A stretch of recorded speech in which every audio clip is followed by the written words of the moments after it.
మన ఆర్థిక మంత్రి గారు వచ్చి ఈ పుస్తకం ఇచ్చారు అధ్యక్ష. దాని ప్రకారం మనం చూసుకుంటే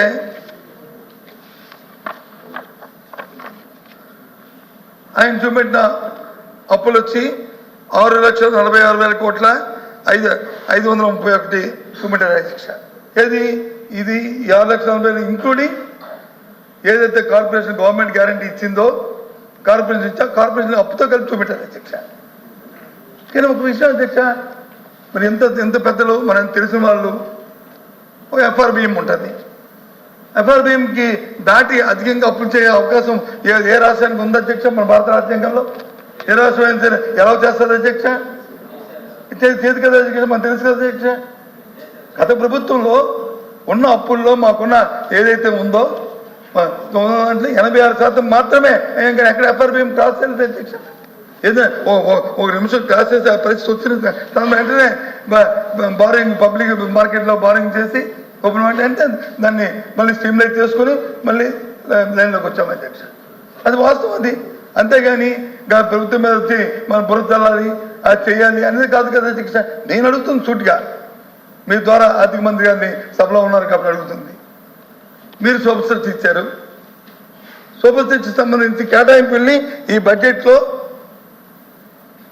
ఎక్కడెక్కడ పెట్టారు? మీరు ఇచ్చిన ఆరు అంశాలని దయచేసి క్లియర్గా ఒక్కొక్కటిగా చెప్పండి. ఏ పేజీలోనో చూసుకుంటాం. పోనీ ఇప్పుడు చూసుకోకపోతే నిన్న రోజు ఒక డిస్కషన్ జరిగింది అధ్యక్ష. మంత్రి గారు దయచేసి సభలో ఉండడం చాలా సంతోషం అధ్యక్ష. పౌర సరఫరాల మంత్రి గారు 1,54,00,000 వారి నోటితోనే వారు ప్రకటించారు అధ్యక్ష. 1,54,00,000.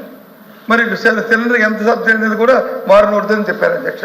824 రూపాయలు ఎంతో అని చెప్పారు అధ్యక్ష. దాని ప్రకారం 1,54,00,000 రూపాయలకి అయితే 800 రూపాయలు అయితే ఎంత డబ్బు కావాలి అధ్యక్ష? చెప్పండి అధ్యక్ష. 3 సిలిండర్కి అయితే ఎంత కావాలి?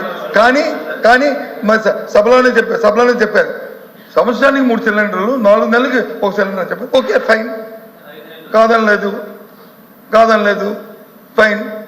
ఒక సిలిండర్కి 1,54,00,000లో 1 సిలిండర్కి అయితే ఎంత అవుతుంది చెప్పండి అధ్యక్ష? 1,200 కోట్ల దగ్గర కావాలి 1 సిలిండర్కి అయితే. కానీ ప్రభుత్వం చెన్నాలైంది మే నెల నుంచి డిసెంబర్ వరకు, అంటే వచ్చి ఏప్రిల్ వరకు, అంటే సుమారు 10 నెలల కాలం మాట్లాడండి సార్.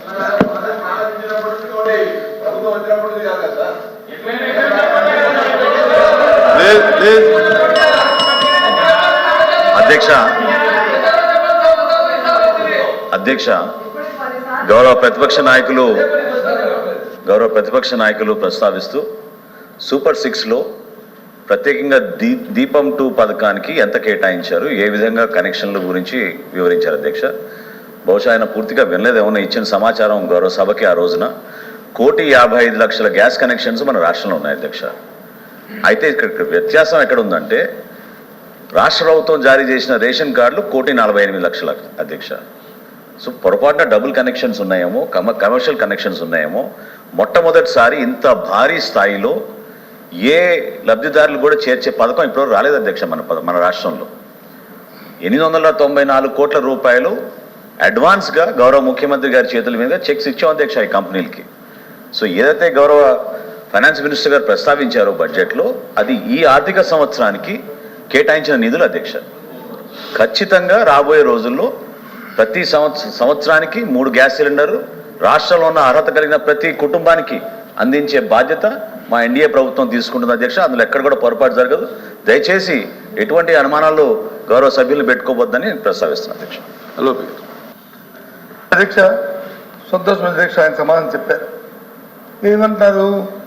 ప్రతిపాదించేది అడ్వాన్స్గా మొత్తం ఇంత కావాలి, దాని మింజోలే ఈ సరి ఎంత పెట్టాము, ఈ బడ్జెట్లో దీనికి ఎంత కేటాయిస్తున్నాము, ఇదిగో ఈ ఎడాప్ అకౌంట్లో ఉంది అని పెట్టుకుని అది అవసరమైతే దాన్ని యూజ్ చేస్తారు, లేకపోతే సర్ప్లస్ కింద మిగులుతుంది అధ్యక్ష. నువ్వు బడ్జెట్లో పెట్టకపోతే ఏ రకంగా ఇస్తారు? బడ్జెట్లో సర్ప్లస్ లేకపోతే ఏ రకంగా మీరు ఇస్తారు? ఏ రకంగా నా తెలియకొడుతున్నాను, ఏ రకంగా ఇస్తారు చెప్పండి అధ్యక్ష. ఇది ఎక్కడ కొత్త సిస్టాన్ని ఇన్వాల్వ్ చేస్తే కొత్త సిస్టమ్ తీసుకొస్తే ఎక్కడ చెప్పండి. అధ్యక్ష ఒక పదే సిలిండర్కే సరిపోతే పదే ఇంత అద్భుతమైన కార్యక్రమం చేస్తున్నామని తట్టుకోలేక ఏదో ఒక అనుమానాలు తీసుకొచ్చి దానికోసం తప్ప మీరు అది కాదు మీకున్న అనుభవంతో మీకు తెలుసు ప్రభుత్వంలో మనం ఏ పథకం చేసినా కూడా అంచనాలు చాలా స్పష్టంగా ఉంటాయి. లేకపోతే ఆర్థిక శాఖ నుంచి మా క్లియరెన్స్ రాదు. ఈ 894 కోట్లు జాయింట్ అకౌంట్లో పొందుపరిచి ఎప్పుడైతే లబ్ధిదారుల సంఖ్య స్పష్టంగా మా దృష్టికి వస్తుందో తప్పకుండా రాష్ట్ర ప్రభుత్వం నుంచి ఆదుకోవడానికి మేము సిద్ధంగా ఉన్నాం. మరొకసారి గౌరవ సభ్యులకి నేను హామీ ఇస్తున్నాను. 1,55,00,000 గ్యాస్ కనెక్షన్లు ఉన్నాయని మన రాష్ట్రంలో 3 గ్యాస్ ఆయిల్ కంపెనీలు తెలిపినాయి. రాష్ట్ర ప్రభుత్వం నుంచి అర్హత ఉన్న ప్రతి కుటుంబానికి అందించే విధంగా మేము బాధ్యత తీసుకుంటాం. వారు చెప్పేదానికి చిన్న కరెక్షన్ అధ్యక్ష. ఆర్థిక సంవత్సరం ప్రారంభం, కొత్త ఆర్థిక సంవత్సరం వచ్చే నెలలో, వచ్చే సంవత్సరంలో వచ్చిన ఏప్రిల్ 1కి 1 సిలిండర్ ఇస్తారా, 2 సిలిండర్ ఇస్తారా? 1 ఇస్తారా, 2 ఇస్తారా? మీరు చెప్పిన లెక్క ప్రకారం 4 నెలలకు 1 సిలిండర్ అయితే 2 సిలిండర్ ఇవ్వాలి కదా అధ్యక్ష. పోనీ అనుకుంటే వారు చెప్పిన ప్రకారం గౌరవ సభ్యులు ఇంకో సభ్యులు చెప్పారు ఎప్పుడు ప్రారంభిస్తే అప్పుడన్నా పోనీ దానికి కట్టుబడి ఏదో ఒకటి క్లారిటీ, ప్రజలకు కన్ఫ్యూజ్ లేకుండా, యాంబిగ్యూటీ లేకుండా ఒకసారి ఇక్కడ యాంబిగ్విటీ ఎవరికి వస్తుంది సార్? నాకు అది అర్థం కాదు. ఈ రోజు వరకు రాష్ట్రంలో నేను మరొకసారి చెప్తున్నాను, దాదాపు 40 లక్షల మంది బుకింగ్ చేసుకున్నారు అధ్యక్ష. 30 లక్షల పైన డెలివరీ జరిగిపోయినాయి ఆల్రెడీ గ్యాస్ బుకింగ్ చేసుకున్న వాళ్ళకి. పూర్తిగా మేము పారదర్శకంగా అద్భుతంగా జరుగుతున్న కార్యక్రమం. దయచేసి మీరు అనుమానాలు తెచ్చుకోబాకండి. మార్చి 31, 2025 వరకు ఎవరైనా సరే మొదటి గ్యాస్ సిలిండర్ బుక్ చేసుకోవచ్చు. దాని తర్వాత 4 నెలలకు ఒకసారి ఒక్కొక్క సిలిండర్ చొప్పున 3 గ్యాస్ సిలిండర్ రాబోయే ఆర్థిక సంవత్సరం దానికి పూర్తి స్థాయిలో నిధులు సమకూర్చాం. ఎక్కడ కూడా పొరపాటు లేదు. అడ్వాన్స్గా మేము ఈ 3 గ్యాస్ కంపెనీలకి వాళ్ళకి దాదాపు 900 కోట్ల రూపాయలు చెల్లించడం జరిగింది. రాబోయే రోజుల్లో ఆ విధంగానే మేము సిద్ధంగా ఉన్నాం. ఎక్కడ ఎవరికి అనుమానాలు అవసరం లేదు అధ్యక్ష. అంటే మంత్రి గారు చెప్పిన దాని ప్రకారము ఈ సంవత్సరంలో 2 సిలిండర్లు మీ లెక్క ప్రకారం అయితే 2 సిలిండర్లు వస్తాయి. ఆ నెంబర్తో మన అంతే కదా. అది కాదండి, budget is for the financial year March 31, 2025. మార్చి 31, 2025 లోపు ఎవరైనా సరే మన రాష్ట్రంలో వారి మొదటి గ్యాస్ సిలిండర్ ఉచితంగా వాళ్ళు దీపం 2 పథకం కింద బుక్ చేసుకోవచ్చు. ఓకే, అంటే అధ్యక్ష మంత్రి గారు చెప్పిన ప్రకారం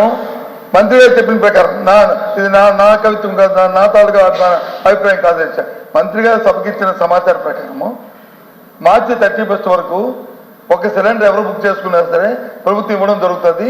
వచ్చే నెల 25 ఏప్రిల్ నెల నుంచి ఈ పథకం ఫుల్ఫెడ్గా అమలు జరుగుతుంది అనేది మీ తాలూకు ఉద్దేశం. అంతేనా చెప్పండి. అంతేనా కాదు సార్? ఇది మీరు దయచేసి చైర్మన్ గారికి అర్థం అవ్వాలి.